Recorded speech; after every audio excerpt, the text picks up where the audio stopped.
Hello and welcome to episode 28 of Youth Squad Legends Series 10 with Manchester United. Let's have a look at the fixtures, shall we? We won 1-0 at the start of the season away, Goodison Park against Everton. Then our first home match was against Arsenal. We won 2-1. I picked up one comment in the last episode that was concerned about all the outgoings in the club. Even though we have sold a lot of players, we still have a decent first team, and I'll show you that in the squad report at the end of the season. Then here come the draws. We drew 1-1 against Newcastle, won 2-1 against Walsall in the Capital One Cup. Then we move into September 2018. We started off by beating Norwich 2-0. In the next game, we picked up 3 points as well, winning 2-1 against West Brom. Champions League, we drew 1-1 against Celtic. We drew 1-1 against Liverpool in the league. We drew 2-2 away against Brighton and Hove Albion in the Capital One Cup. We drew 1-1 against Tottenham at home. October comes around, we drew 1-1 against Benfica. We drew 1-1 away against Derby. We drew 2-2 against West Ham. And then finally a win against none other than Atletico Madrid. We drew 1-1 away against Watford. We drew 2-2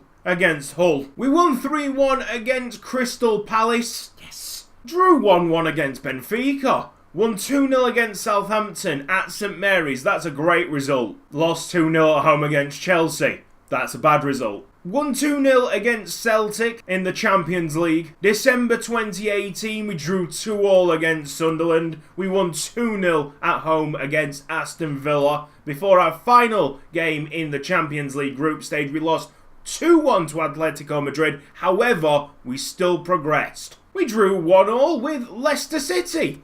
We drew 1-1 with Charlton. We drew 1-1 with City. And then we ended the year with 2 wins against Swansea and Hull City. Some more players going out of the club. This is James Wilson moving on to Sunderland. I need to get my youth players out of the club as soon as possible. But to Liverpool, no. Tyrone Whitehouse will be moving to Arsenal for £190,000.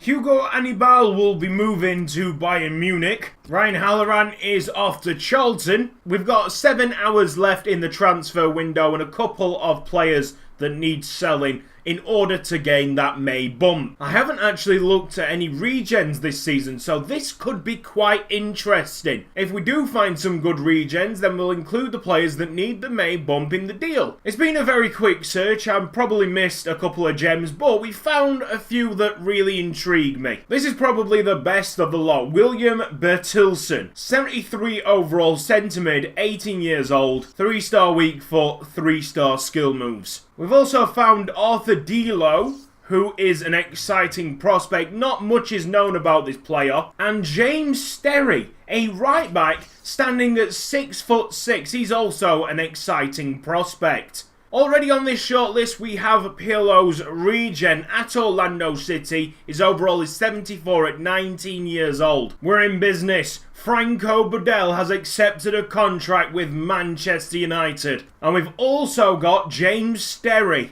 You want me to spoil your day? Look at this guy, Benjamin van der Streek. Look at them stats for an 18-year-old. Oh, wait for it. 2-star, 2-star. Despicable. Feels like FIFA 14. Unfortunately, the transfer window has closed and we haven't been able to sign William Bertilson. Even though I matched his asking price like with 6 hours to go, they just didn't get back to me. We're now at the end of the season, but before we go into a squad report, let's have a look at the results from January up to May. We start off with a 2-1 home win against Sunderland. We're kicked out in the 3rd round of the FA Cup, 2-0 against Aston Villa. We lose 2-1 away against Chelsea, win 2-0 at home against Derby County, before winning 2-1 away against Tottenham Hotspur. In the Capital One Cup semi-final, we were drawn against Watford. We won 2-1 in the first leg and then drew in the second to book our place at Wembley. February comes along and we actually play Watford again, this time in the league. We beat them 2-1 at home. We draw 2-2 against West Ham United, win 3-1 against Hull City, a mammoth tie in the Champions League round of 16, drawn against Real Madrid. This was our home leg and we did well to draw against them 1-1. Although I shouldn't be surprised because our favourite result is the draw. Swansea visit Old Trafford and leave with nothing. The Capital One Cup final was staged at the start of March, and it was against our neighbours Manchester City, where we won 2-1. More silverware to put in the cabinets, and because we were champions of this league last season, it pretty much guaranteed secured Rosenberg's job through the summer. Moving on into the league fixtures, and the eventual Premier League champions Manchester City got some revenge, beating us 2-0 at the Etihad. After that, we went to Old Trafford and thrashed Norwich City. Real Madrid blew us away in the second leg of the Champions League tie, 4-1 on the night, 5-2 on aggregate. Another poor result where we ended up with just the 1 point instead of the 3. Manchester United 2, Newcastle 2. And the final match in March, Southampton the visitors to our ground, we won 2-1. Only the 3 fixtures in April. We lost 2-1 against Crystal Palace before winning 2-0 away against Arsenal, one of the better results of the season. And then at the end of the month, there's a good solid victory there against Everton, 2-0. Final 4 fixtures, the last month of the season, we drew 2-2 against Liverpool, a very tough side indeed, even though when I show you the league table you wonder why they finished so low down. We end the season with a little bit of form and hopefully what's to come in the future.